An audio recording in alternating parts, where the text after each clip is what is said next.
ਸਤਿਨਾਮ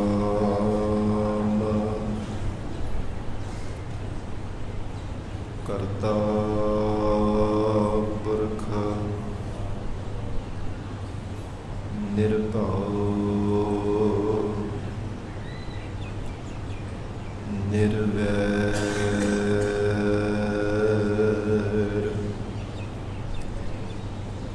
ਅਕਾਲ ਮੂਰਤ ਅਜੂਨੀ ਸੈਭੰ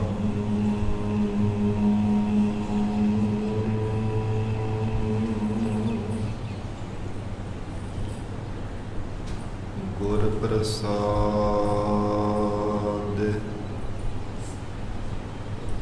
ਜਪ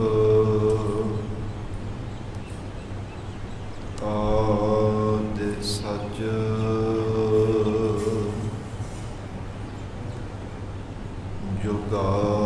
ਜੁਗਾਦਿ ਸਚ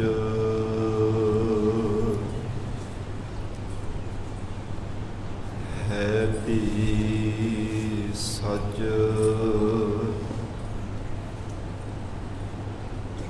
ਨਾਨਕ ਹੋਸੀ ਭੀ ਸਚ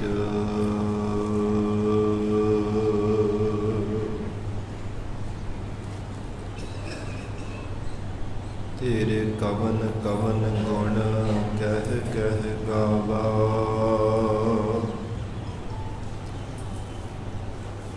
ਤੂੰ ਸਾਹਿਬ ਗੁਣੀ ਨਿਧਾਨਾ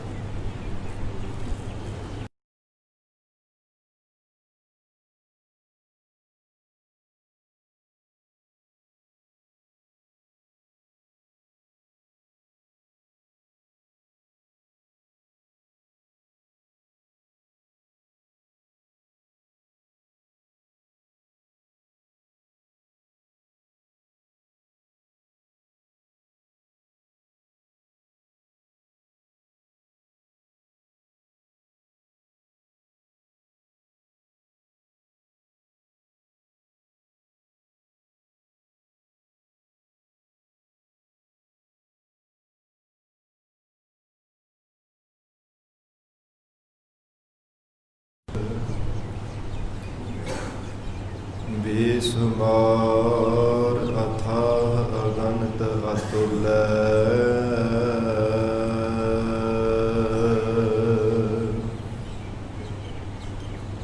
ਜਿਉ ਬੁਲਾਵਹੁ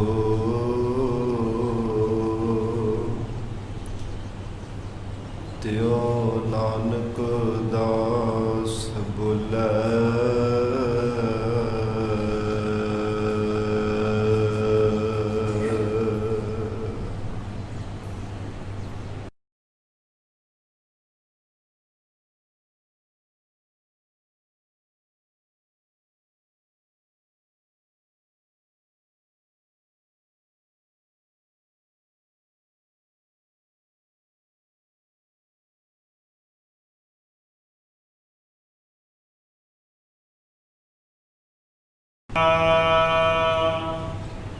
ਪਾਵਨ ਪੀਣ ਅਭਿਆਓ ਚੰਦ ਸੂਰਜ ਤੋਇ ਗੁਫੇ ਨ ਦੇਖਾ ਸੁਪਨੈ ਸੌ ਨ ਥਾਓ ਭੀ ਤੇਰੀ ਕੀਮਤ ਨਾ ਪਵੈ ਹਾਂ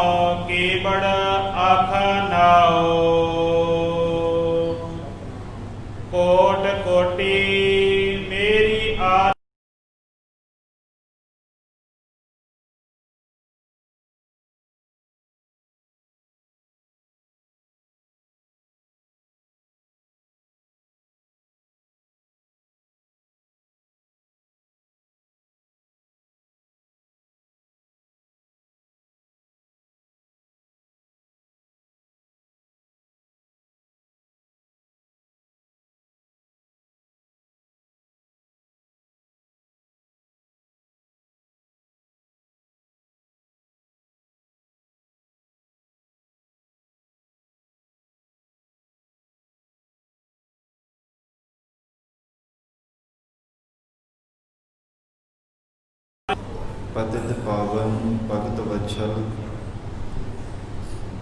अंतरजामी करुणा निधान गुरु गरीबन वाद कलयुग के तारण हारे शब्द गुरु साहिब सतगुरु धन धन श्री गुरु ग्रंथ साहिब महाराज सच्चे पातशाह जी दी पावन पवित्र हजूरी अंदर सुभाईमान गुरु खालसा साध संगत जीओ सतगुरु जी की महान बख्शिश दा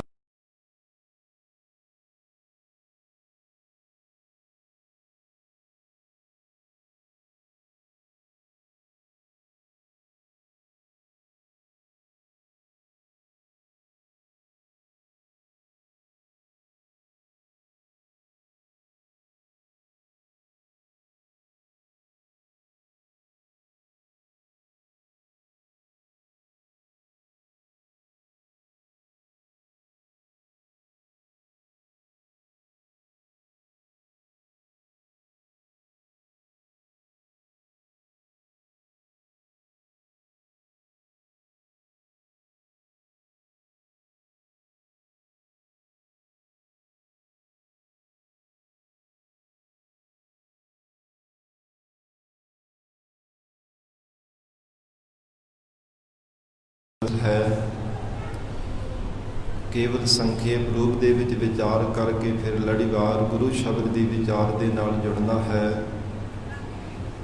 ਧੰਨ ਸਤਿਗੁਰੂ ਸ੍ਰੀ ਗੁਰੂ ਨਾਨਕ ਦੇਵ ਸਾਹਿਬ ਮਹਾਰਾਜ ਸੱਚੇ ਪਾਤਸ਼ਾਹ ਹਜੂਰ ਨੇ ਜਗਤ ਜਲੰਦੇ ਨੂੰ ਤਾਰਦਿਆਂ ਹੋਇਆਂ ਜਿਸ ਸਮੇਂ ਸ੍ਰੀ ਕਰਤਾਰਪੁਰ ਸਾਹਿਬ ਦੀ ਪਾਵਨ ਧਰਤੀ ਤੇ ਬੇਅੰਤ ਜੋਜ ਵਰਤਾਏ ਹੈ। ਇਤਿਹਾਸ ਅੰਦਰ ਜ਼ਿਕਰ ਆਉਂਦਾ ਕਿ ਪਹਿਲੀ ਵਾਰ ਬਾਬਾ ਲਹਿਣਾ ਜੀ ਦੇ ਰੂਪ ਵਿੱਚ ਜਗਤ ਗੁਰੂ ਨਾਨਕ ਦੇਵ ਸਾਹਿਬ ਮਹਾਰਾਜ ਸੱਚੇ ਪਾਤਸ਼ਾਹ ਜੀ ਨੂੰ ਕਰਤਾਰਪੁਰ ਸਾਹਿਬ ਦੀ ਪਾਵਨ ਧਰਤੀ ਤੇ ਮਿਲੇ ਸਨ। ਕਿਉਂਕਿ ਇਹ ਜਗਤ ਦੀ ਮਰਜ਼ਾਦਾ ਹੈ, ਜਦੋਂ ਪਿਤਾ ਸਰੀਰ ਛੱਡ ਜਾਂਦਾ ਹੈ, ਉਹ ਚਾਹੇ ਕੋਈ ਦੁਨਿਆਵੀ ਕੰਮ ਹੋਵੇ, ਚਾਹੇ ਛੋਟੇ ਪੱਧਰ ਦੇ ਹੋਵੇ, ਚਾਹੇ ਕੋਈ ਵੱਡੇ ਰੁਤਬੇ ਦਾ ਹੋਵੇ, ਉਸ ਦੇ ਪਿਤਾ ਨੂੰ ਫਿਰ ਸਾਧ ਸੰਗਤ ਤੋਂ ਕਾਰਜ ਉਹਦੇ ਪੁੱਤਰ ਨੂੰ ਅੱਗੇ ਕਾਰਜ ਸੌਂਪਿਆ ਜਾਂਦਾ ਹੈ। ਗਰੀਬ ਨਵਾਜ ਧੰਨ ਗੁਰੂ ਅੰਗਦ ਦੇਵ ਸਾਹਿਬ ਮਹਾਰਾਜ ਸੱਚੇ ਪਾਤਸ਼ਾਹ ਜੀ ਪਿਤਾ ਜੀ ਬਾਬਾ ਫੇਰੂਮਲ ਜੀ ਜਿਸ ਸਮੇਂ ਸਰੀਰ ਛੱਡ ਗਏ ਸਨ, ਉਸ ਸਮੇਂ ਜਵਾਲਾਮੁਖੀ ਦੇਵੀ ਦੀ ਉਪਾਸਨਾ ਕਰਨ ਵਾਸਤੇ ਬਾਬਾ ਲਹਿਣਾ ਜੀ ਨੂੰ ਇਹ ਜ਼ਿੰਮੇਵਾਰੀ ਸੌਂਪੀ ਗਈ। ਕਿਉਂਕਿ ਖਡੂਰ ਸਾਹਿਬ ਜੋ ਪਾਵਨ ਨਗਰ ਹੈ, ਇੱਥੋਂ ਦੇ ਜਿਤਨੇ ਵੀ ਲੋਕ ਸਨ, ਹੋਰ ਵੀ ਨੇੜੇ ਨੇੜਿਓਂ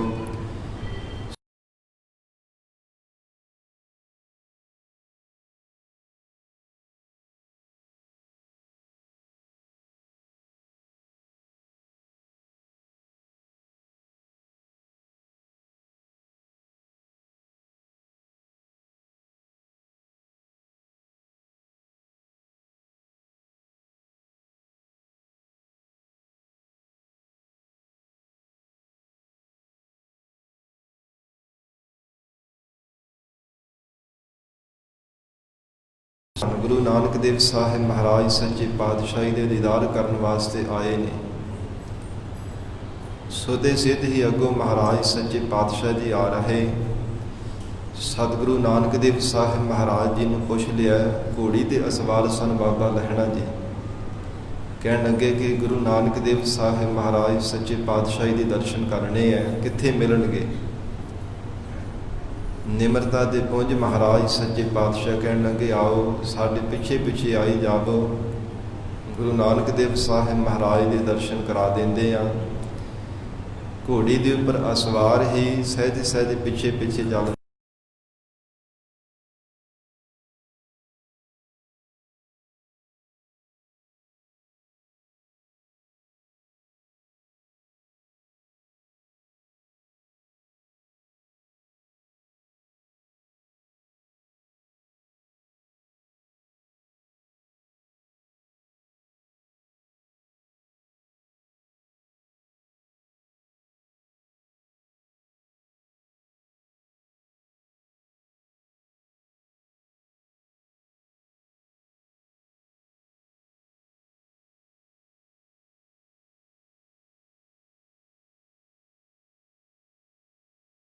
ਦੇਵ ਸਾਹਿਬ ਮਹਾਰਾਜ ਹਨ ਦੇਖ ਕਰਕੇ ਬਹੁਤ ਮਨ ਵਿੱਚ ਹੈਰਾਨਗੀ ਹੋਈ ਤੇ ਸਤਿਗੁਰੂ ਜੀ ਦੇ ਚਰਨਾਂ ਤੇ ਜਾ ਕੇ ਨਮਸਕਾਰ ਕੀਤੀ।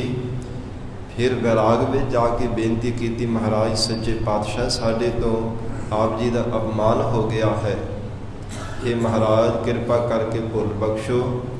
हे ਸਤਿਗੁਰੂ ਜੀ, ਆਪ ਜੀ ਦੇ ਉੱਚੇ ਥਾਂ ਤੇ ਮਹਾਰਾਜ ਚੜ੍ਹ ਕਰਕੇ ਘੋੜੀ ਤੇ ਅਸਵਾਰ ਹੋ ਕਰਕੇ ਆਏ ਹਾਂ, हे ਮਹਾਰਾਜ ਕਿਰਪਾ ਕਰਕੇ ਸਾਡੀ ਭੁੱਲ ਬਖਸ਼ੋ।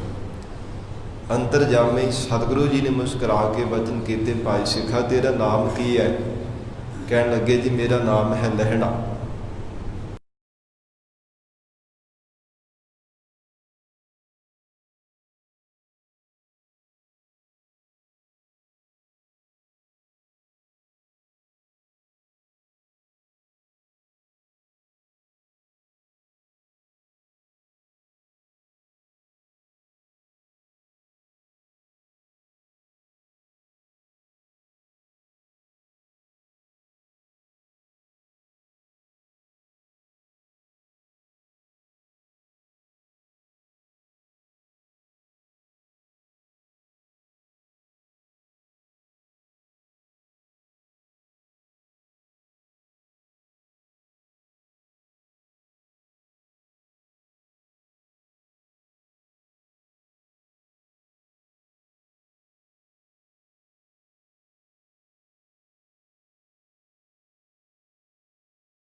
ਆਪਣੇ ਪਰਿਵਾਰ ਵਾਲਿਆਂ ਨੂੰ ਤਾਂ ਕੁਝ ਦੱਸ ਕਰਕੇ ਆਓ ਕਿ ਕਿੱਥੇ ਰਹਿੰਦੇ, ਪਤਾ ਲੱਗ ਜਾਵੇਗਾ। ਤੇ ਸਤਿਗੁਰੂ ਜੀ ਨੂੰ ਬੇਨਤੀ ਕੀਤੀ, ਮਹਾਰਾਜ ਮੇਰਾ ਪਰਿਵਾਰ ਵੀ ਹੁਣ ਆਪ ਜੀ ਹੋ, ਜਿੱਥੇ ਮਹਾਰਾਜ ਰੱਖੋਗੇ, ਜਿੱਥੇ ਆਪ ਜੀ ਦਾ ਹੁਕਮ ਹੋਵੇਗਾ, ਉੱਥੇ ਹੀ ਮਹਾਰਾਜ ਸੱਚੇ ਪਾਤਸ਼ਾਹ ਪ੍ਰਸੰਨਤਾ ਧਾਰਨ ਕਰਕੇ ਰੱਖਾਂਗਾ। हे ਮਹਾਰਾਜ ਮਨ ਬਾਣੀ ਸਰੀਰ ਆਪ ਜੀ ਦੇ ਚਰਨਾਂ ਵਿੱਚ ਅਰਪਣ ਕਰ ਦਿੱਤਾ ਹੈ।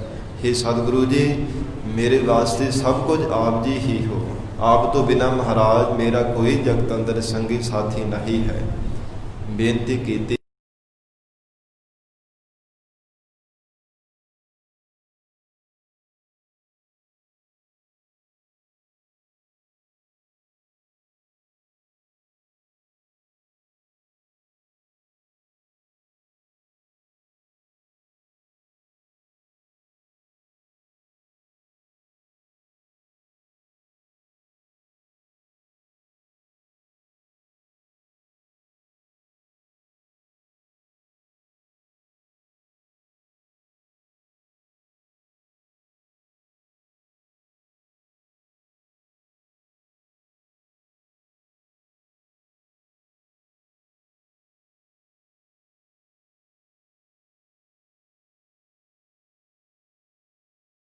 ਬੰਦੇ ਨੂੰ ਤਾਰਨ ਲਈ ਉਹਨਾਂ ਨੇ ਜਗਤ ਅੰਦਰ ਮਨੁੱਖਾ ਜਾਮੇ ਵਿੱਚ ਪ੍ਰਗਟ ਹੋਣਾ ਕੀਤਾ ਹੈ।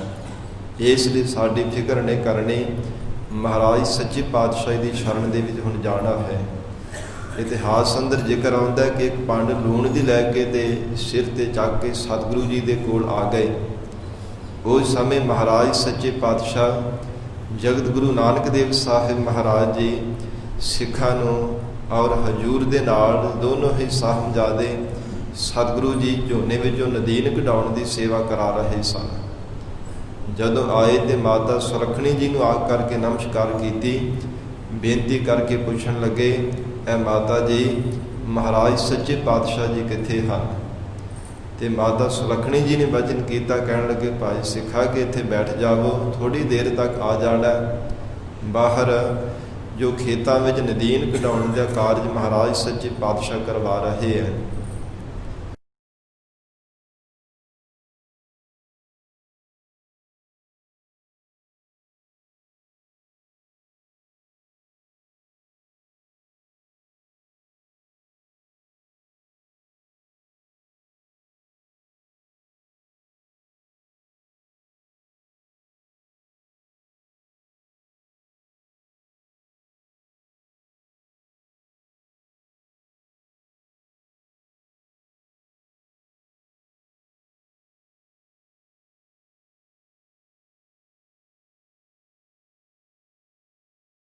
ਆਪ ਜੀ ਦੇ ਦੀਦਾਰ ਕੀਤੇ ਤੋਂ ਬਿਨਾਂ ਮਨ ਕਾਹਲਾ ਪਈ ਜਾਂਦਾ ਸੀਗਾ।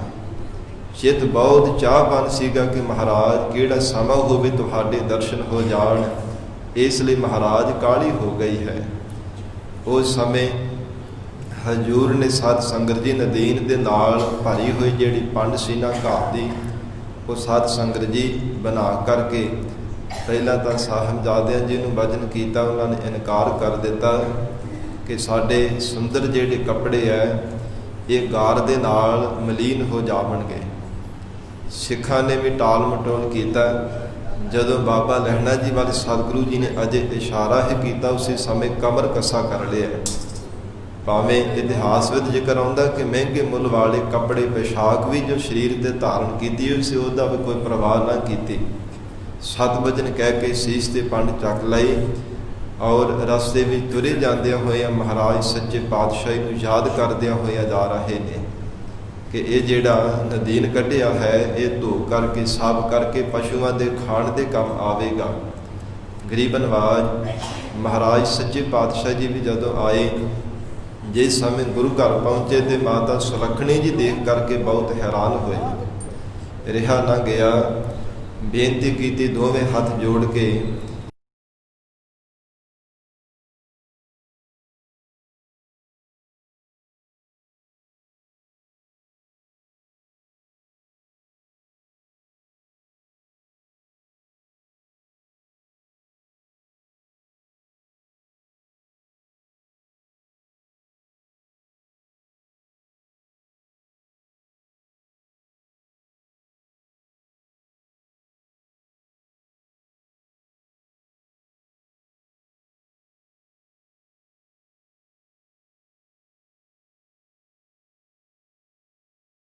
ਜੋ ਭਰਿਆ ਹੋਏ ਨਦੀਨ ਦੀ ਪੰਡ ਸੀਸ ਤੇ ਚੁਕਾ ਦਿੱਤੀ ਹੈ। ਸਾਰੀ ਪਛਾੜ ਕੇ ਸਿੱਖ ਦੀ ਲਿਬੜ ਗਈ ਹੈ। ਜੇ ਇਹ ਨਹੀਂ ਸੀ ਕਰਨਾ ਚਾਹੀਦਾ। ਮਹਾਰਾਜ ਸੱਚੇ ਪਾਤਸ਼ਾਹ ਨੇ ਮੁਸਕਰਾ ਕੇ ਵਚਨ ਕੀਤੇ, ਕਹਿਣ ਲੱਗੇ ਐ ਸੁਲੱਖਣੀ, ਜੇ ਆਪ ਦੇ ਪੁੱਤਰ ਦੋਨੋਂ ਹੀ ਇਹ ਕਾਰਜ ਕਰ ਲੈਂਦੇ ਤੇ ਫਿਰ ਸੇਵਕ ਨੂੰ ਆਖਣ ਦੀ ਕੀ ਲੋੜ ਪਈ ਸੀ। ਫਿਰ ਅਸੀਂ ਸੇਵਕ ਨੂੰ ਕਿਉਂ ਆਖਦੇ। ਇਹ ਜਿਹੜੀ ਪੰਡ ਹੈ ਇਹ ਭਾਈ ਲਹਿਣੇ ਦੇ ਚੁੱਕਣ ਯੋਗ ਸੀਗੀ। ਆਉਣ ਵਾਲੇ ਸਮੇਂ ਵਿੱਚ ਇਹਨਾਂ ਨੇ ਇਸ ਪੰਡ ਨੂੰ ਸਾਂਭਣਾ ਹੈ। ਤੇ ਕਹਿਣ ਲੱਗੇ ਸਤਿਗੁਰੂ ਜੀ ਕੋਈ ਸਮਝੇ ਨਹੀਂ। ਤੇ ਉਸ ਸਮੇਂ ਵਚਨ ਕੀਤੇ ਮਹਾਰਾਜ ਸੱਚੇ ਪਾਤਸ਼ਾਹ ਜੀ ਨੇ, ਐ ਸੁਲੱਖਣੀ, ਇਹ ਜਿਹੜੀ ਪੰਡ ਸੀਸ ਤੇ ਚੱਕੀ ਹੋਈ ਹੈ ਨਾ, ਇਹ ਕੋਈ ਆਮ ਪੰਡ ਨਹੀਂ ਹੈ। ਇਹ ਗੁਰਤਾ ਗੱਦੀ ਦੀ ਬਹੁਤ ਭਾਰੀ ਡਾਢੀ ਪੰਡ ਹੈ। ਆਉਣ ਵਾਲੇ ਸਮੇਂ ਵਿੱਚ ਇਹ ਸਿੱਖ ਨੇ ਹੀ ਚੁੱਕਣੀ ਹੈ। ਹੋਰ ਕਿਸੇ ਦੇ ਇਹ ਯੋਗਤਾ ਹੈ ਹੀ ਨਹੀਂ ਹੈ ਇਸ ਗੁਰਤਾ ਗੱਡੀ ਦੇ ਅਜਰ ਸ਼ਕਤੀ ਨੂੰ ਜਰ ਸਕੇ, ਐਸੀ ਭਾਰੀ ਪੰਡ ਨੂੰ ਚੱਕ ਸਕੇ। ਆਉਣ ਵਾਲੇ ਸਮੇਂ ਵਿੱਚ ਇਸੇ ਸਿੱਖ ਨੇ ਗੁਰਤਾ ਗੱਦੀ ਨੂੰ ਪ੍ਰਾਪਤ ਕਰਨਾ।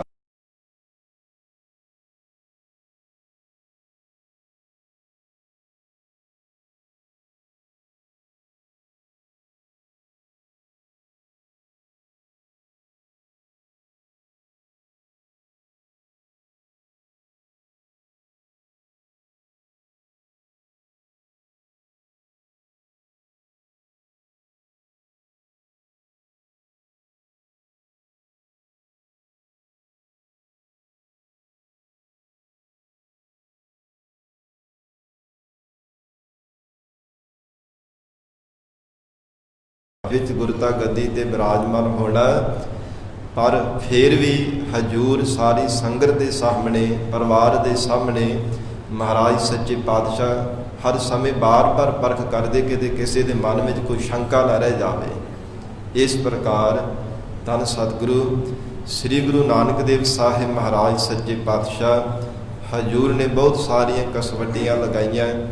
ਜਿਵੇਂ ਇਤਿਹਾਸ ਵਿੱਚ ਜ਼ਿਕਰ ਆਉਂਦਾ ਕਿ ਜਿਸ ਧਰਮਸ਼ਾਲਾ ਵਿੱਚ ਬੈਠ ਕੇ ਸਤਿਗੁਰੂ ਜੀ ਸਿੱਖ ਸੰਗਤਾਂ ਨੂੰ ਉਪਦੇਸ਼ ਬਖਸ਼ਿਸ਼ ਕਰਿਆ ਕਰਦੇ, ਇੱਕ ਵਾਰ ਲੰਮੇਰਾ ਸਮਾਂ ਮੀਂਹ ਦੀ ਵਰਖਾ ਦੀ ਝੜੀ ਲੱਗੀ ਹੋਈ ਸੀ ਤੇ ਰਾਤ ਦੇ ਸਮੇਂ ਸਤ ਸੰਗਤ ਉਹ ਧਰਮਸ਼ਾਲਾ ਵਾਲੀ ਕੰਧ ਢਹਿ ਗਈ। ਅਚਨਚੇਤ ਉਸ ਸਮੇਂ ਬਾਬਾ ਲਹਿਣਾ ਜੀ ਕੋਲ ਸਨ ਤੇ ਸਾਰੀ ਰਾਤ ਸ਼ਤੀਰੀ ਦੀ ਥਾਂ ਤੇ ਮੋਢਾ ਦੇ ਕਰਕੇ ਖਲੋਤੇ ਰਹੇ ਬਾਬਾ ਲਹਿਣਾ ਜੀ। ਕਿਸੇ ਨੂੰ ਆਵਾਜ਼ ਤੱਕ ਵੀ ਨਾ ਮਾਰੀ ਕਿ ਅੱਧੀ ਰਾਤ ਗੁਰਸਿੱਖ ਹਨ, ਚਾਹੇ ਕੋਈ ਸੰਗਤ ਵਿੱਚੋਂ ਹੈ, ਚਾਹੇ ਗੁਰੂ ਸੁਪੁੱਤਰ ਹਨ, ਸਭ ਆਰਾਮ ਕਰ ਰਹੇ ਹੋਣਗੇ ਤੇ ਬਾਬਾ ਲਹਿਣਾ ਜੀ ਨੇ ਆਪਣਾ ਮੋਢਾ ਦੇ ਕਰਕੇ ਸਾਰੀ ਰਾਤ ਖਲੋਤੇ ਰਹੇ। ਸਵੇਰ ਹੋਣ ਤੇ ਅੰਤਰਜਾਮੀ ਮਹਾਰਾਜ ਸੱਚੇ ਪਾਤਸ਼ਾਹ ਜੀ ਨੇ ਦੇਖਿਆ, ਗਰੀਬ ਨਵਾਜ ਸਤਿਗੁਰਾਂ ਨੇ ਮਹਾਨ ਬਖਸ਼ਿਸ਼ਾਂ ਕੀਤੀਆਂ। ਇਸ ਪ੍ਰਕਾਰ ਜਦੋਂ ਸਤ ਸੰਗਤ ਇਸੇ ਮੌਕੇ ਦੌਰਾਨ ਕੰਧ ਢੱਠੀ ਤੇ ਅੰਤਰਜਾਮੀ ਮਹਾਰਾਜ ਸੱਚੇ ਪਾਤਸ਼ਾਹ ਧੰਨ ਗੁਰੂ ਨਾਨਕ ਦੇਵ ਸਾਹਿਬ ਮਹਾਰਾਜ ਜੀ ਨੇ ਰਾਤ ਦੇ ਸਮੇਂ ਹੀ ਵਚਨ ਕੀਤਾ ਆਪਣੇ ਦੋਨੋਂ ਹੀ ਸਾਹਿਬਜ਼ਾਦਾ ਸਪੁੱਤਰਾਂ ਨੂੰ।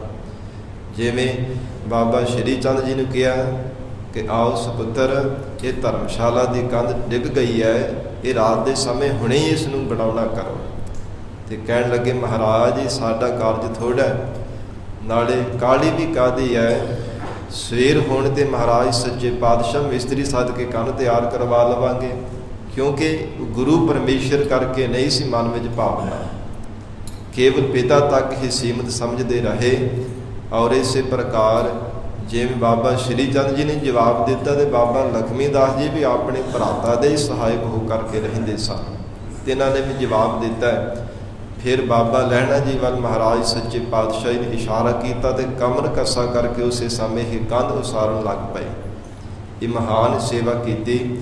ਜਦੋਂ ਕੰਧ ਤਿਆਰ ਕੀਤੀ ਤੇ ਮਹਾਰਾਜ ਸੱਚੇ ਪਾਤਸ਼ਾਹ ਕਹਿਣ ਲੱਗੇ ਇਹ ਵਿੰਗੀ ਬਣ ਗਈ ਹੈ, ਸਹੀ ਨਹੀਂ ਤਿਆਰ ਹੋਈ। ਢਾਹ ਕੇ ਦੁਬਾਰਾ ਫਿਰ ਬਣਾਉਣ ਲੱਗ ਪਏ। ਫਿਰ ਮਹਾਰਾਜ ਸੱਚੇ ਪਾਤਸ਼ਾਹ ਜੀ ਨੇ ਵਰਤਨ ਕੀਤਾ, ਕਹਿੰਦੇ ਕਿ ਸਾਨੂੰ ਪਸੰਦ ਨਹੀਂ ਆਈ, ਇਹ ਕੰਧ ਸਹੀ ਨਹੀਂ ਤਿਆਰ ਹੋਈ, ਵਿੰਗੀ ਹੈ। ਤੇ ਬਾਬਾ ਲਹਿਣਾ ਜੀ ਨੇ ਫਿਰ ਢਾਹ ਕੇ ਕਮਰ ਕੱਸਾ ਕੀਤਾ ਹੋਇਆ ਤੇ ਫਿਰ ਦੁਬਾਰਾ ਉਸਾਰਨ ਲੱਗ ਪਏ। ਬਾਰ-ਬਾਰ ਜਦੋਂ ਇਹੋ ਹੀ ਸੇਵਾ ਕਰੀ ਜਾਂਦੇ ਨੇ ਸਤਿਗੁਰੂ ਜੀ ਦਾ ਵਚਨ ਮੰਨ ਕੇ, ਉਸ ਸਮੇਂ ਮਾਤਾ ਸੁਲੱਖਣੀ ਜੀ ਆਏ, ਕਹਿਣ ਲੱਗੇ ਹੇ ਗੁਰਸਿੱਖ ਭਾਈ ਲਹਿਣਾ, ਧੰਨ ਸਤਿਗੁਰੂ ਨਾਨਕ ਦੇਵ ਸਾਹਿਬ ਮਹਾਰਾਜ ਸੱਚੇ ਪਾਤਸ਼ਾਹ ਜੀ ਤਾਂ ਬੇਪਰਵਾਹ ਸਤਿਗੁਰੂ ਜੀ ਹੈ, ਇਹ ਸਿੱਖਾ ਤੂੰ ਵੀ ਇਹਨਾਂ ਵਾਂਗ ਹੀ ਹੋ ਗਿਆ। ਬਾਰ-ਬਾਰ ਕੰਧ ਢਾਹ ਕੇ ਤੇ ਫਿਰ ਉਸਾਰਨ ਲੱਗ ਪੈਂਦਾ, ਇਹਦਾ ਕਾਰਨ ਕੀ ਹੈ?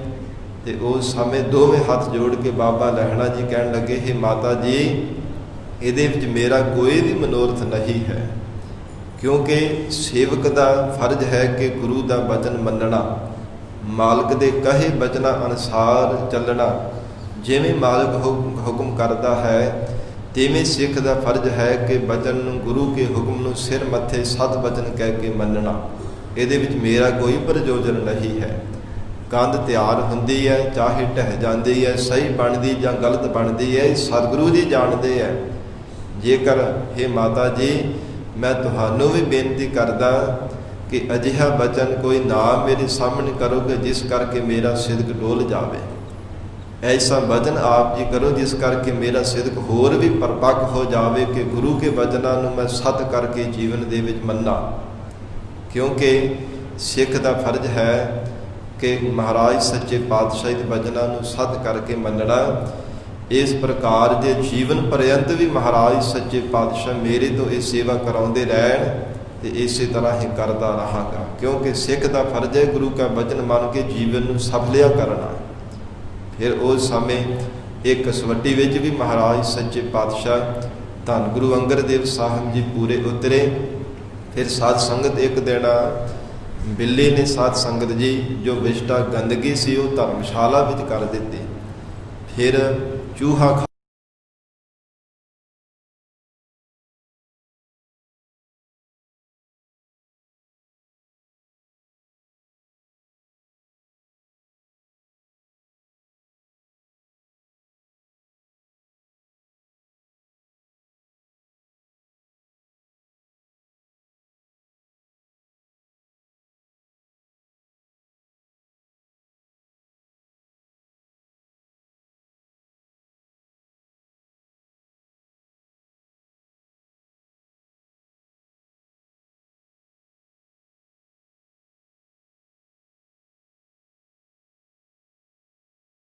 ਆਉਂਦਾ ਕਿ ਧੰਨ ਸਤਿਗੁਰੂ ਸ੍ਰੀ ਗੁਰੂ ਨਾਨਕ ਦੇਵ ਸਾਹਿਬ ਮਹਾਰਾਜ ਸੱਚੇ ਪਾਤਸ਼ਾਹ ਦੇ ਚਰਨਾਂ ਵਿੱਚ ਬੇਅੰਤ ਸਿੱਖ ਸੰਗਤਾਂ ਆਉਂਦੀਆਂ। ਇੱਕ ਵਾਰ ਬਹੁ ਗਿਣਤੀ ਵੀ ਸੰਗਤਾਂ ਆਈਆਂ ਤੇ ਮੀਂਹ ਦੀ ਵਰਖਾ ਦੀ ਝੜੀ ਲੱਗੀ ਹੋਈ। ਲੰਮੇਰਾ ਸਮਾਂ ਵਰਖਾ ਹੁੰਦੀ ਰਹੀ। ਲੰਗਰ ਵਿੱਚ ਪ੍ਰਸ਼ਾਦਾ ਵੀ ਤਿਆਰ ਨਾ ਹੋ ਸਕਿਆ ਵਰਖਾ ਦੇ ਕਾਰਨ।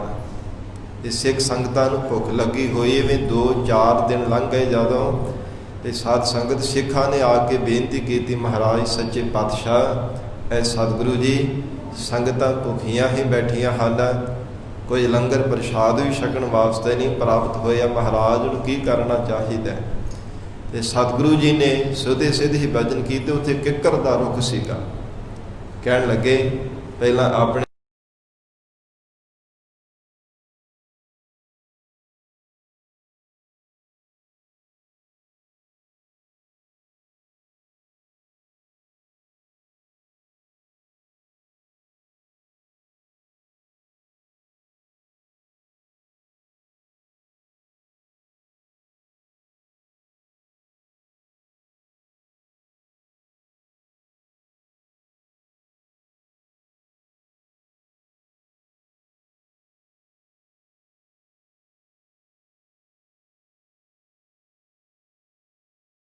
ਸਿੱਖਾਂ ਨੂੰ ਵਚਨ ਕੀਤਾ, ਉਹਨਾਂ ਨੇ ਵੀ ਟਾਲ ਮਟੋਲ ਕੀਤਾ ਕਿ ਸੰਗਤ ਦੇ ਵੀ ਸਾਡੀ ਹੇਠੀ ਹੋਵੇਗੀ, ਸਾਡੀ ਬੇਇੱਜ਼ਤੀ ਹੋਵੇਗੀ ਕਿ ਕਿਧਰੇ ਰੁੱਖਾਂ ਨੂੰ ਕਿਤੇ ਮਠਿਆਈਆਂ ਲੱਗੀਆਂ, ਕੀ ਕਰਨ ਵਾਸਤੇ ਉੱਪਰ ਚੜ੍ਹੇ ਸੀ, ਜੇ ਲੱਥਣਾ ਨਹੀਂ ਸੀ ਕੁਝ ਤਾਂ।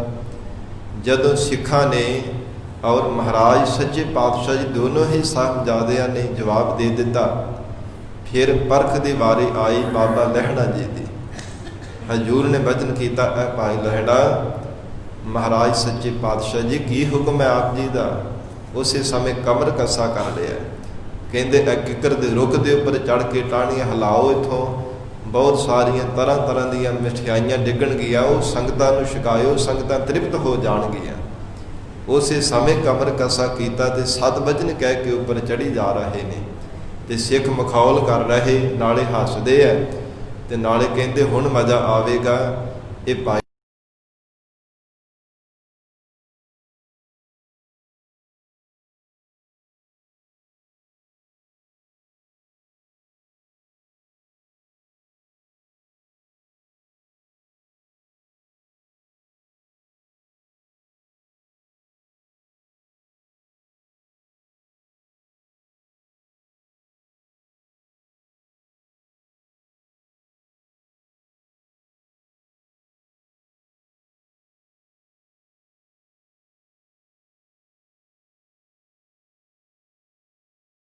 ਸੰਗਤਾਂ ਨੇ ਸ਼ੱਕ ਕਰਕੇ ਮੂੰਹ ਮੁੜ ਕੇ ਸਭ ਤ੍ਰਿਪਤ ਹੋ ਗਈਆਂ। ਇਹ ਸਭ ਕੁਝ ਅਚਰਜ ਕੌਤਕ ਦੇਖ ਕੇ ਸਾਰੇ ਸਿੱਖ ਮਹਾਰਾਜ ਸੱਚੇ ਪਾਤਸ਼ਾਹ ਜੀ ਦੇ ਵੱਲ ਦੇਖ ਕਰਕੇ ਹੈਰਾਨ ਰਹਿ ਗਏ, ਕਿਉਂਕਿ ਜੋ ਗੁਰੂ ਦਾ ਬਚਨ ਮੰਨਣਾ ਹੈ, ਸਤਿਗੁਰੂ ਜੀ ਦੇ ਉਪਦੇਸ਼ ਦੀ ਪਾਲਣਾ ਕਰਨੀ ਹੈ, ਮਹਾਰਾਜ ਸੱਚੇ ਪਾਤਸ਼ਾਹ ਦੇ ਹੁਕਮ ਨੂੰ ਸਿਰ ਮੱਥੇ ਮੰਨਣਾ, ਇਹੋ ਜੀਵਨ ਦੇ ਵਿੱਚ ਲਾਹੇਵੰਦ ਹੈ। ਇਸ ਪ੍ਰਕਾਰ ਹਜ਼ੂਰ ਨੇ ਬਹੁਤ ਸਾਰੀਆਂ ਪਰਖਾਂ ਕੀਤੀਆਂ। ਸਾਧ ਸੰਗਤ ਜੀ, ਇਤਿਹਾਸ ਵਿੱਚ ਜ਼ਿਕਰ ਆਉਂਦਾ, ਇੱਕ ਵਾਰ ਜੰਗਲ ਦੇ ਵਿੱਚ ਮਹਾਰਾਜ ਸੱਚੇ ਪਾਤਸ਼ਾਹ ਜੀ ਜਾ ਰਹੇ ਨੇ। ਰਾਵੀ ਦਰਿਆ ਦੇ ਕਿਨਾਰੇ ਤੇ ਕੁਝ ਗੁਰਸਿੱਖ ਮਹਾਰਾਜ ਸੱਚੇ ਪਾਤਸ਼ਾਹ ਦੇ ਨਾਲ ਭਾਈ ਰੰਧਾਵਾ ਜੀ, ਭਾਈ ਸਾਧਾਰਨ ਜੀ, ਇਸ ਪ੍ਰਕਾਰ ਬਾਬਾ ਬੁੱਢਾ ਜੀ, ਬਾਬਾ ਲਹਿਣਾ ਜੀ, ਇਹ ਮੁਖੀ ਕੁਝ ਸਿੱਖ ਸਤਿਗੁਰਾਂ ਦੇ ਪਿੱਛੇ ਪਿੱਛੇ ਜਾ ਰਹੇ ਨੇ। ਸਾਧ ਸੰਗਤ ਜੀ, ਭਿਆਨਕ ਜੰਗਲ ਦੇ ਵਿੱਚ ਲਟ ਕਰਦੀ ਹੋਈ ਅੱਗ ਬਲਦੀ ਹੋਈ ਨਜ਼ਰ ਆਈ। ਅੰਤਰਜਾਮੀ ਮਹਾਰਾਜ ਸੱਚੇ ਪਾਤਸ਼ਾਹ ਨੇ ਵਚਨ ਕੀਤਾ ਕਿ ਜਿਹੜਾ ਸਿੱਖ ਕਹਿੰਦਾ ਕਿ ਮੈਂ ਸਤਿਗੁਰੂ ਜੀ ਦਾ ਸਿੱਖ ਹਾਂ, ਜੋ ਬਾਰ-ਬਾਰ ਇਹੋ ਹੀ ਆਪਣੇ ਜੀਵਨ ਦੇ ਵਿੱਚ ਨਿਸ਼ਚੈ ਕਰਕੇ ਜਿਸ ਨੇ ਧਾਰਨ ਕੀਤਾ, ਉਹ ਫਿਰ ਸਾਡਾ ਵਚਨ ਮੰਨ ਕੇ ਇਹ ਲਟ ਕਰਦੀ ਹੋਈ ਅੱਗ ਦੇ ਵਿੱਚ ਜਾ ਕਰਕੇ ਸੜ ਜਾਵੇ। ਸਾਧ ਸੰਗਤ ਜੀ, ਇਤਿਹਾਸ ਕਹਿੰਦਾ ਕਿ ਸਾਰੇ ਸਿੱਖ ਪਿੱਛੇ ਹੋ ਗਏ, ਰੁੱਖਾਂ ਦੇ ਓਹਲੇ ਹੋ ਕਰਕੇ ਲੋਕ ਗਏ ਸਨ। ਕੇਵਲ ਬਾਬਾ ਲਹਿਣਾ ਜੀ ਮਹਾਰਾਜ ਸੱਚੇ ਪਾਤਸ਼ਾਹ ਦੇ ਸਨਮੁਖ ਹੋ ਕਰਕੇ ਖਲੋਤੇ ਰਹੇ।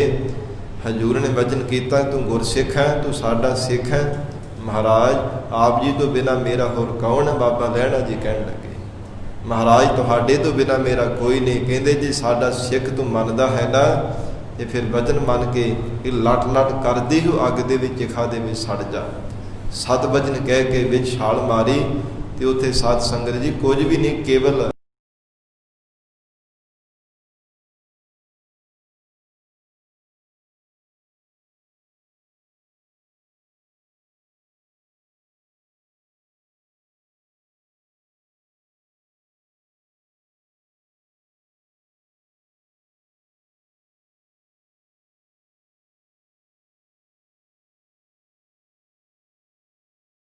ਮਹਾਰਾਜ ਜੀ ਨੇ ਉਸ ਸਮੇਂ ਐਸਾ ਡਰਾਵਣਾ ਜਿਹਾ ਰੂਪ ਧਾਰਨ ਕੀਤਾ, ਸਿਰ ਦੇ ਉੱਪਰ ਜਿਵੇਂ ਮੜਾਸਾ ਬੰਨੀਦਾ, ਇਸ ਪ੍ਰਕਾਰ ਸਤਿਗੁਰੂ ਨਾਨਕ ਦੇਵ ਸਾਹਿਬ ਮਹਾਰਾਜ ਜੀ ਨੇ ਬਦਲ ਲਿਆ। ਹੱਥ ਵਿੱਚ ਸੋਟਾ ਪਕੜ ਲਿਆ, ਫਟੇ ਪੁਰਾਣੇ ਜੀ ਮਹਾਰਾਜ ਸੱਚੇ ਪਾਤਸ਼ਾਹ ਨੇ ਬੜੇ ਹੀ ਮਲੀਨ ਕੱਪੜੇ ਸਰੀਰ ਤੇ ਧਾਰਨ ਕਰ ਲਏ। ਕੁਝ ਕੁੱਤੇ ਕੁੱਤੀਆਂ ਹਨ ਕੂਕਰ ਹੈ, ਉਹਨਾਂ ਨੂੰ ਪਿੱਛੇ ਪਿੱਛੇ ਲਾ ਲਿਆ। ਤੇ ਮਹਾਰਾਜ ਸੱਚੇ ਪਾਤਸ਼ਾਹ ਹਜੂਰ ਦੇ ਕੋਲ ਜਿਹੜਾ ਵੀ ਕੋਈ ਸਿੱਖ ਚੱਲ ਕੇ ਆਉਂਦਾ ਉਹਨੂੰ ਪੁੱਛਦੇ ਤੂੰ ਕੌਣ ਹੈ? ਕਹਿੰਦੇ ਜੀ ਮਹਾਰਾਜ ਤੁਹਾਡਾ ਸਿੱਖ ਹਾਂ, ਸਾਡਾ ਸਿੱਖ ਹੈ। ਤੇ ਹੱਥ ਵਿੱਚ ਫੜਿਆ ਹੋਇਆ ਡੰਡਾ ਬੜੇ ਜ਼ੋਰ ਦੇ ਨਾਲ ਉਹਦੇ ਮੌਰਾਂ ਵਿੱਚ ਮਾਰਦੇ। ਐਸਾ ਕੌਤਕ ਵਰਤਾਇਆ। ਬਹੁ ਗਿਣਤੀ ਵੀ ਜਿਹੜੇ ਸਿੱਖ ਰਹਿੰਦੇ ਸਨ, ਕਿੰਨੇ ਹੀ ਸਿੱਖ ਸਤਿਗੁਰਾਂ ਦੀ ਡੰਡੇ ਦੀ ਮਾਰ ਤੋਂ ਡਰਦੇ ਹੋਏ ਘਰਾਂ ਨੂੰ ਚਲੇ ਗਏ ਕਿ ਪਤਾ ਨਹੀਂ ਮਹਾਰਾਜ ਜੀ ਨੂੰ ਕੀ ਹੋ ਗਿਆ। ਪਹਿਲਾਂ ਤਾਂ ਉਪਦੇਸ਼ ਦਿੰਦੇ ਸਨ, ਹੁਣ ਡੰਡੇ ਮਾਰਦੇ ਆ। ਉਹ ਡਰਦੇ ਮਾਰੇ ਘਰਾਂ ਨੂੰ ਭੱਜ ਗਏ। ਮਹਾਰਾਜ ਸੱਚੇ ਪਾਤਸ਼ਾਹ ਸਤਿਗੁਰੂ ਜੀ ਦੇ ਕੋਲ ਕੇਵਲ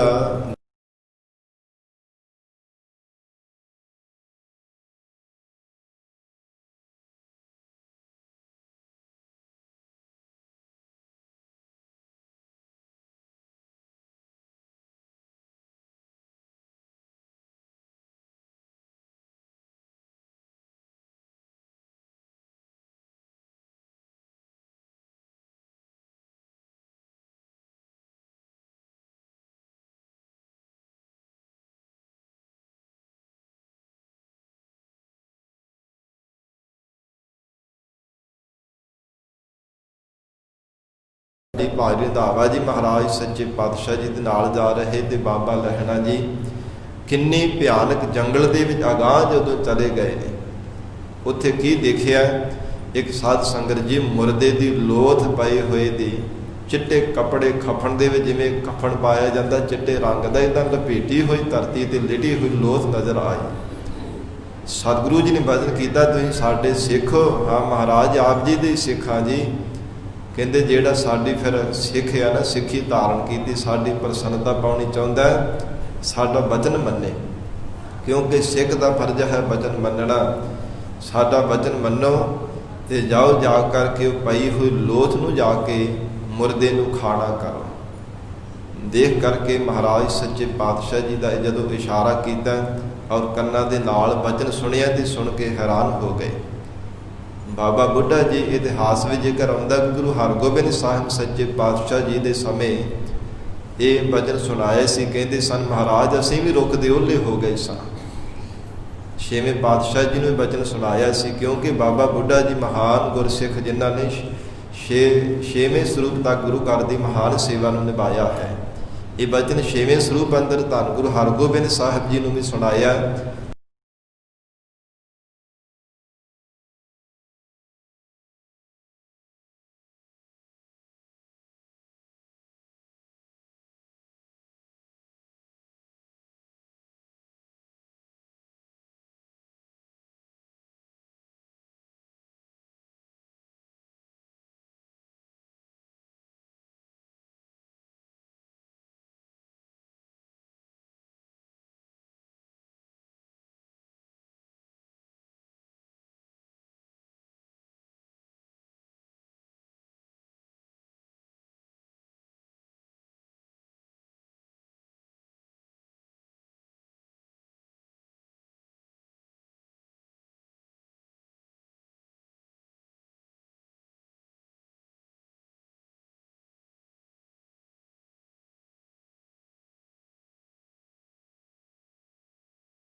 ਕਰਕੇ ਛਾਤੀ ਦੇ ਨਾਲ ਲਾ ਦਿਆ। ਕਹਿੰਦੇ ਭਾਈ ਲਹਿਣਾ ਤੂੰ ਸਾਨੂੰ ਆਪਣਾ ਅੰਗ ਦਿੱਤਾ ਹੈ, ਮਨ ਰੂਪੀ ਅੰਗ ਸਾਨੂੰ ਅਰਪਣ ਕੀਤਾ। ਅੱਜ ਤੋਂ ਤੂੰ ਗੁਰੂ ਅੰਗਦ ਦੇਵ ਸਾਹਿਬ ਹੈ। ਸਤਿਗੁਰੂ ਜੀ ਨੇ ਆਪ ਮਹਾਰਾਜ ਸੱਚੇ ਪਾਤਸ਼ਾਹ ਨੇ ਬਾਬਾ ਲਹਿਣਾ ਦੀ ਜਦ ਨਾਮ ਰੱਖਿਆ ਸੀਗਾ, ਫਿਰ ਉਸ ਸਮੇਂ ਤੋਂ ਬਾਅਦ ਧੰਨ ਗੁਰੂ ਅੰਗਦ ਦੇਵ ਸਾਹਿਬ ਮਹਾਰਾਜ ਸੱਚੇ ਪਾਤਸ਼ਾਹ ਦਾ ਨਾਮ ਪ੍ਰਚਲਿਤ ਹੋਇਆ ਸੀ। ਇਸ ਪ੍ਰਕਾਰ ਸਾਧ ਸੰਗਤ ਜੀ जो सतगुरु जी ने गुरता गद्दी की दात बख्शिश की है। इतनियां कसवटियां सब परखा महाराज सच्चे पातशाह जी पार होए। बाबा लहणा जी गरीब नवाज सतगुरु जी ने जो भी कसवटी लगाई है हर कसवटी विच पूरे उतरते रहे हैं। इतिहास में जिक्र आता है कि संमत 1596 और अस्सू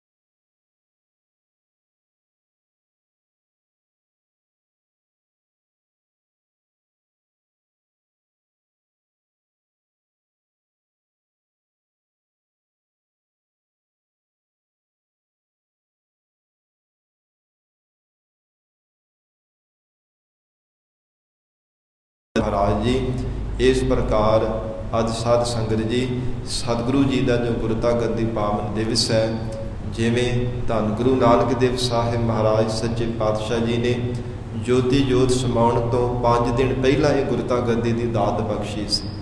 सतगुरु अंगर देव साहिब महाराज जी को वो गुरता गद्दी दिवस भी साध संगत जी 5 दिन बाद आ रहा है। वाहिगुरु ज्योति जोत दिवस भी 5 दिन बाद आ रहे हैं। अज जो सतगुरु अंगर देव साहिब महाराज सच्चे पातशाह जी का पावन ये गुरता गद्दी दिवस है। सब संगतां नूं बेअंत बधाइयां होवन जी।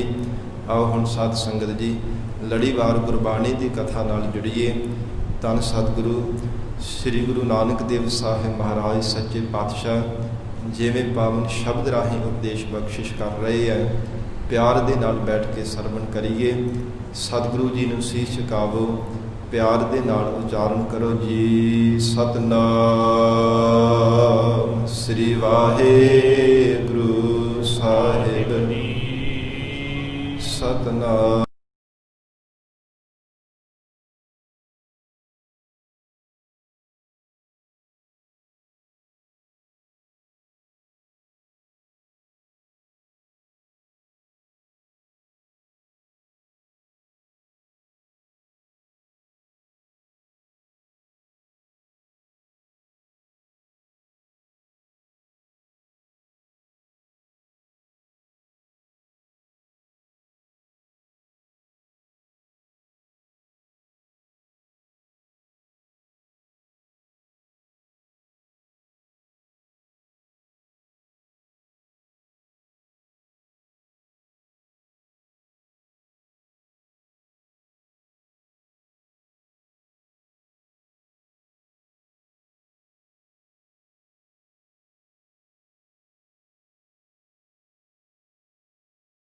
है गुरु नानक देव जी कहते कि जो परमेश्वर का नाम आपने साढ़े तो ये मूल मंत्र लैना किया है, ये दिखिया दान तो साने प्राप्त की, उसकी कितनी को कीमत जानी है।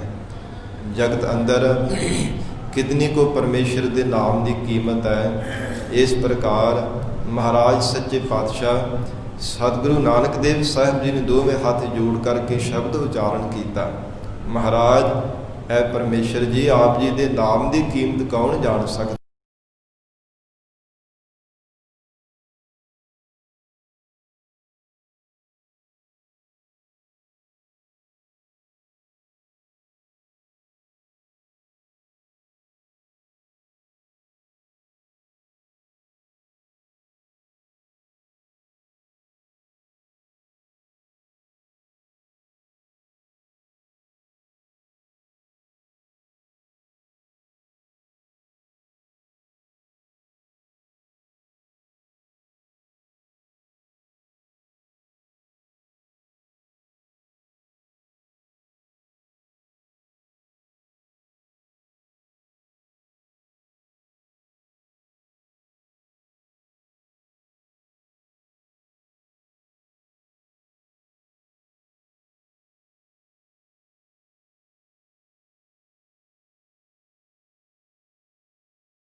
ਪੀਣ ਅਪਿਆਓ। ਇਸ ਪ੍ਰਕਾਰ ਪਾਉਣ ਨੂੰ ਹੀ ਮਹਾਰਾਜ ਅਸੀਂ ਛਕ ਕਰਕੇ ਤ੍ਰਿਪਤ ਹੋ ਜਾਣਾ ਕਰੀਏ। ਇੰਨੀ ਮਹਾਰਾਜ ਸੱਚੇ ਪਾਤਸ਼ਾਹ ਸ਼ਕਤੀ ਧਾਰਨ ਕਰ ਲਈਏ ਕਿ ਸਰੀਰ ਜਿਹੜਾ ਹੈ ਇਹਨੂੰ ਪਾਉਣ ਆਹਾਰੀ ਬਣਾ ਦੇਣਾ ਕਰੀਏ। ਇਤਨੇ ਭਾਵੇਂ ਸਾਧਨ ਵੀ ਕਰ ਲਈਏ, ਕਿਉਂਕਿ ਜਿਵੇਂ ਬਨਵਾਸੀ ਹੁੰਦੀ ਹੈ ਨਾ, ਬਾਨਪ੍ਰਸਤੀ, ਜੋ ਗ੍ਰਹਿ ਘਰ ਨੂੰ ਛੱਡ ਕਰਕੇ ਪਰਿਵਾਰ ਨੂੰ ਛੱਡ ਕੇ ਤੇ ਜੰਗਲਾਂ ਵਿੱਚ ਚਲੇ ਜਾਂਦੇ, ਉਹਨਾਂ ਨੂੰ ਬਨਵਾਸੀ ਆਖਿਆ ਜਾਂਦਾ ਹੈ। ਬਨ ਦਾ ਅਰਥ ਹੁੰਦਾ ਜੰਗਲ, ਤੇ ਵਾਸੀ ਵਸਣ ਵਾਲੇ।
ਇਹ ਸਰੀਰ ਵੀ ਇੱਕ ਮਸ਼ੀਨਰੀ ਦੀ ਤਰ੍ਹਾਂ ਹੈ।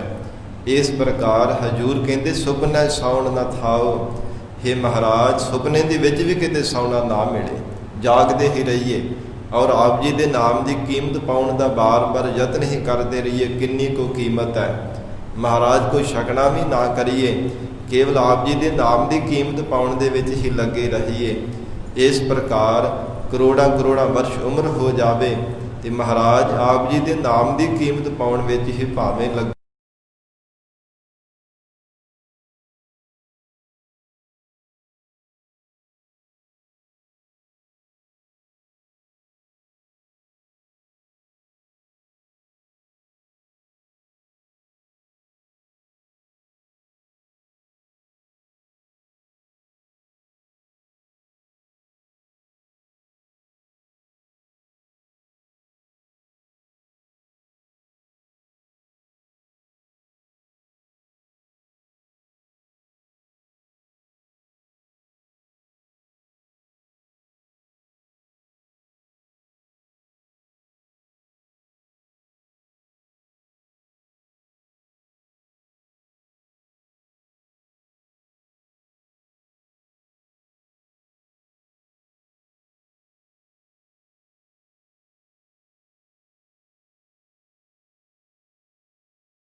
ਤੁਹਾਡੇ ਸਰੂਪ ਨੂੰ ਵੀ ਕੋਈ ਕਥਨ ਨਹੀਂ ਕਰ ਸਕਦਾ।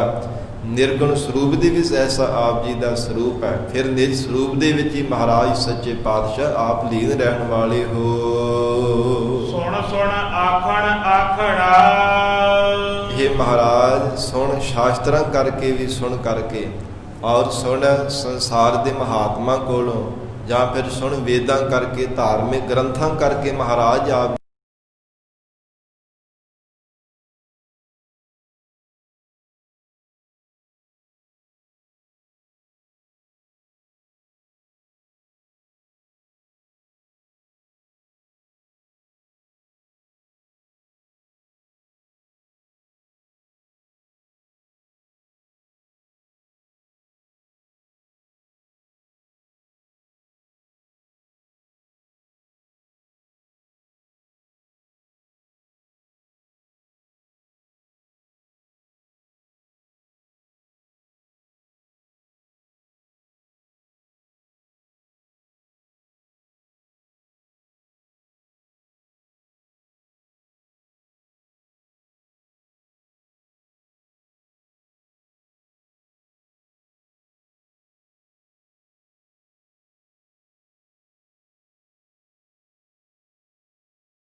ਕਰ ਦਿੱਤੀ ਜਾਵੇ।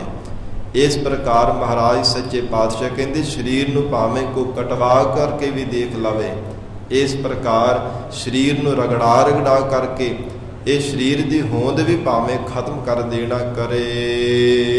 ਪੀਸਣ ਪੀਸਾ ਪਾਏ।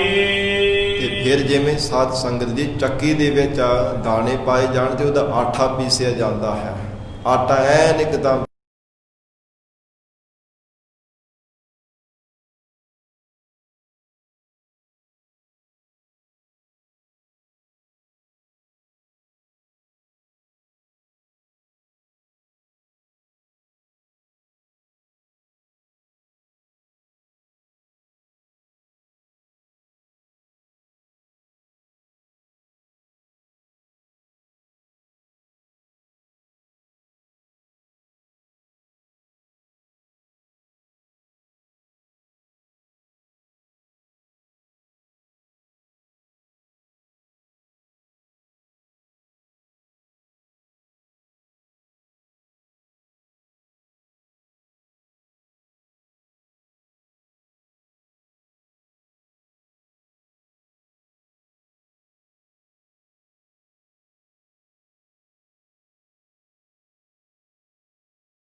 ਜਿਹਦਾ ਕਾਸ਼ ਵਿੱਚ ਮਹਾਰਾਜ ਭਾਵੇਂ ਉਡਾਰੀਆਂ ਵੀ ਮਾਰਨਾ ਕਰਾ।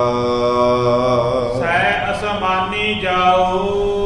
ਸੈ ਨਾਮ ਸੈਂਕੜੇ ਦਾਹਾ, ਸੈਂਕੜੇ ਕੋਹਾਂ ਅਸਮਾਨ ਦੀ ਵੀ ਉੱਚਾ ਚਲਿਆ ਜਾਣਾ ਕਰਾ। ਇਸ ਪ੍ਰਕਾਰ ਮਹਾਰਾਜ ਸੈਂਕੜੇ ਕੋਹਾਂ ਦੂਰੀ ਤੇ ਆਕਾਸ਼ ਦੇ ਵਿੱਚ ਭਾਵੇਂ ਉਡਾਰੀਆਂ ਮਾਰਨਾ ਕਰੀਏ। ਨਾਦਰੀ ਕਿਸੈ ਨਾ ਆਵੂ। ਤੇ ਮਹਾਰਾਜ ਸੱਚੇ ਪਾਤਸ਼ਾਹ ਜਿਹੜੀ ਅਣਮਾ ਸ਼ਕਤੀ ਹੈ ਨਾ, ਇਸ ਪ੍ਰਕਾਰ ਸ਼ਕਤੀ ਨੂੰ ਧਾਰਨ ਕਰਕੇ ਤੇ ਕਿਸੇ ਨੂੰ ਨਜ਼ਰ ਵੀ ਭਾਵੇਂ ਨਾ ਆਉਣਾ ਕਰਾਂ, ਗੁਪਤ ਰੂਪ ਕਰ ਲਵਾਂ, ਆਪਣੇ ਸਰੀਰ ਨੂੰ ਗੁਪਤ ਕਰ ਲੈਣਾ, ਇੱਦਾਂ ਦੀ ਸ਼ਕਤੀ ਭਾਵੇਂ ਧਾਰਨ ਕਰ ਲਈਏ। ਨਦਰੀ ਕਿਸੇ ਨਾ ਆਵੋ, ਨਾ ਕਿਸ ਪੀਆ ਨਾ ਖਾਓ।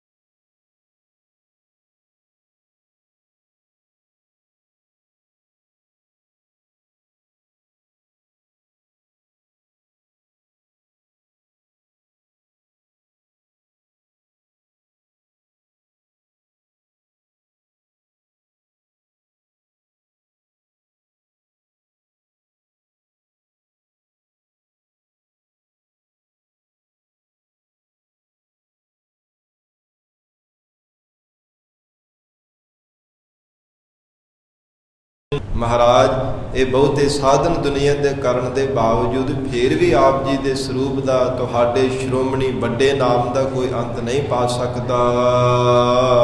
ਨਾਨਕ ਕਾਗਦ ਲਖ ਮਣਾ। ਹੁਣ ਮਹਾਰਾਜ ਸੱਚੇ ਪਾਤਸ਼ਾਹ ਵਿਦਿਆ ਦੇ ਪ੍ਰਥਾਈ ਉਚਾਰਨ ਕਰਦੇ ਹੈ। ਪਹਿਲਾਂ ਦੁਨੀਆ ਦੇ ਸਾਧਨ ਜਿਹੜੇ ਸੰਸਾਰ ਦੇ ਤਮਾਮ ਜੀਵ ਕਰਦੇ ਹੈ, तिना परथाए उचारण किया कि कोई जितने मर्जी साधन साध करके देख लवे, परमेश्वर के स्वरूप की कोई कीमत नहीं पा सकता।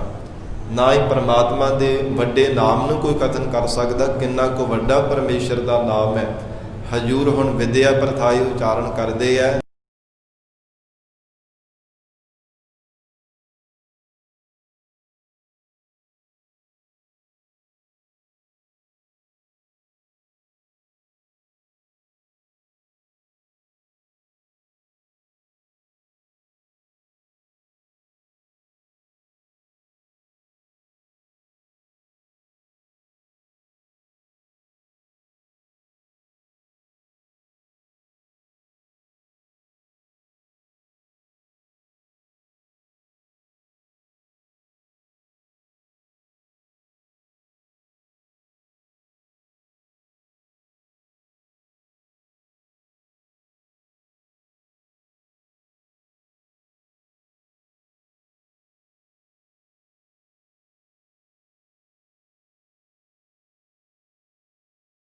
तात्पर्य भी समझ लेना करे। मसु तोड़ न आवे। मसू नाम है स्याही दा। स्याही इतनी ज़्यादा हो जावे कि तोड़ आवे ना, मुक्के ही ना। महाराज सच्चे पातशाह दी जिवें भगत रसना द्वारा बचन आउंदे है ना, कबीर साध समुंदह मस कराओ, कलम कराओ बन राए, मसदा कागद जाओ कराओ, हर जस लिखन ना जाए। महाराज सच्चे पातशाह जी ने उचारण किया, कहते जी धरती है ना, कागज रूप भावें बना लवो। एक धरती जिहड़ी है एक कागज रूप बना लवो। जितनी बनस्पत 18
ਆਪਣੇ ਸਰੀਰ ਨੂੰ ਵੀ ਭਾਵੇਂ ਆਰੇ ਦੇ ਨਾਲ ਕਰਵਤ ਦੇ ਨਾਲ ਕਟਵਾ ਕੇ ਦੇਖ ਲਵੇ, ਪਰ ਪਰਮੇਸ਼ਰ ਆਪ ਜੀ ਦੇ ਸਰੂਪ ਦੀ ਕੋਈ ਕੀਮਤ ਨਹੀਂ ਪਾ ਸਕਦਾ। ਫਿਰ ਕੋਈ ਵਿਦਿਆ ਵਾਲਾ ਹੋਵੇ, ਕਹੇ ਕਿ ਮੈਂ ਵਿਦਿਆ ਬਹੁਤ ਪੜ੍ਹੀ ਹੋਈ ਹੈ, ਸਭ ਗ੍ਰੰਥਾਂ ਦਾ ਅਧਿਐਨ ਕੀਤਾ ਹੋਇਆ ਹੈ, ਉਹ ਵੀ ਮਹਾਰਾਜ ਆਪ ਜੀ ਦੇ ਸਰੂਪ ਦੀ ਕੀਮਤ ਨਹੀਂ ਪਾ ਸਕਦਾ। ਮਹਾਰਾਜ ਇਸ ਲਈ ਵੀ ਤੇਰੀ ਕੀਮਤ ਨਾ ਪਵੈ, ਹਉ ਕੇਵਡ ਆਖਾਂ ਨਾਉ।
ਮਹਾਰਾਜ ਕਹਿੰਦੇ ਕਿਹਦਾ ਕਲੰਕ ਰਹਿਆ ਹੈ।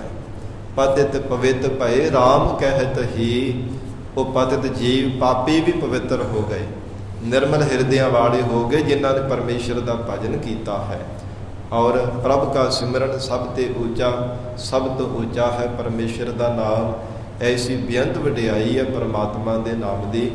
ਮਹਾਰਾਜ ਸੱਚੇ ਪਾਤਸ਼ਾਹ ਜਗਤ ਗੁਰੂ ਨਾਨਕ ਦੇਵ ਸਾਹਿਬ ਮਹਾਰਾਜ ਜੀ ਨੇ ਇਹ ਪਾਵਨ ਸ਼ਬਦ ਸੱਚਖੰਡ ਵਿਖੇ ਪਰਮਾਤਮਾ ਦੇ ਸਨਮੁਖ ਹੋ ਕਰਕੇ ਉਚਾਰਨ ਕੀਤਾ ਹੈ। ਇਹ ਪਰਮੇਸ਼ਰ ਜੀ ਆਪ ਜੀ ਦੇ ਨਾਮ ਦੀ ਕੋਈ ਮਹਿਮਾ ਨਹੀਂ ਕਥਨ ਕਰ ਸਕਦਾ।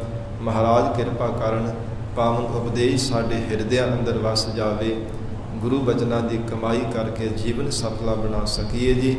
ਪਵਿੱਤਰ ਬਾਣੀ ਦੀ ਵਿਚਾਰ ਕਰਦਿਆਂ, ਗੁਰ ਇਤਿਹਾਸ ਸਰਵਣ ਕਰਾਉਂਦਿਆਂ ਹੋਈਆਂ ਬੇਅੰਤ ਭੁੱਲਾਂ ਦੀ ਖਿਮਾ ਧੰਨ ਸ੍ਰੀ ਗੁਰੂ ਗ੍ਰੰਥ ਸਾਹਿਬ ਮਹਾਰਾਜ ਸੱਚੇ ਪਾਤਸ਼ਾਹ ਆਪ ਸੰਗਤ ਬਖਸ਼ਣਹਾਰ ਹੋ। ਅਗਾਹ ਵਾਸਤੇ ਅਸੀਸ ਪਿਆਰ ਬਖਸ਼ਣਾ ਜੀ। ਦੇਹੋ ਸੱਜਣ ਅਸੀਸੜੀਆ, ਜਿਉ ਹੋਵੈ ਸਾਹਿਬ ਸਿਓ ਮੇਲ। ਨਾਨਕ ਕਾਗਦ ਲਖ ਮਣਾ, ਪੜ ਪੜ ਕੀਚੈ ਪਾਓ। ਬਸੂ ਤੋਟਣ ਆਵਈ, ਲੇਖਣ ਪਾਉਣ ਚਲਾਓ।